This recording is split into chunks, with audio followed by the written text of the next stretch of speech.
Muri urwo rugendo yarashoboye kubonana n'indongozi z'ico gihugu na cane cane nyene icubahiro umukuru w'igihugu ca Republika Iharanira Intwaro Rusangi ya Kongo, akaba ari nawe mbere yari yakoreye mu Ngata mu kwezi kwa gatanu guheze, aho yashikirizwa amabanga yo gukurikiranira hagufi ishirwa mu ngiro y'ayo masezerano. Barabonanye kandi n'usanzwe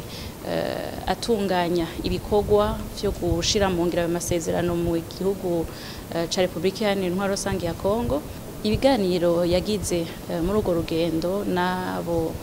nizo ndongozi zose yarafise intumbero yo kumenya ido nido ingene aya masezerano yako arashirwa mu ngiro, ariko no kurabira hamwe icokorwa kugira ngo ibihugu vyamaze gushirako umukono kuri ayo masezerano bigira uruhara ruboneka rugaragara, eka bize birashikiriza n'icegeranyo c'ivyo biriko birarangura, kuko vyiyemeje guharanira amahoro n'umutekano muri ico gihugu bene mu karere. Aho twamenyesha yuko ayo masezerano amaze gutegwa ku mukono n'ibihugu 14 vyo mu karere k'ibiyaga binini, kandi bigashigikirwa n'amashirahamwe mpuzamakungu harimwo ishirahamwe mpuzamakungu ONU, ubumwe bwa Afrika,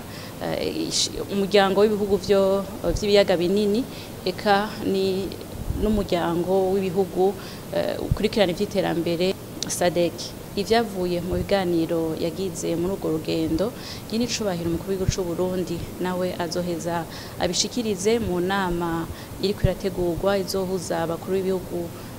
n'amareta ari mu shirahamwe yunze ubumwe bwa Afrika. Iyo nayo ikaba itegekanijwe vuba cane ku magenekerezo ya 17 na 18 ya kuno kwezi, kugira ngo n'ibindi bihugu vya Afrika bishobore kuyashigikira, kuko nkuko basokuru bayamaze wanka kuzimya urugo rw'umubanyi uca ugwawe rugashikirwa.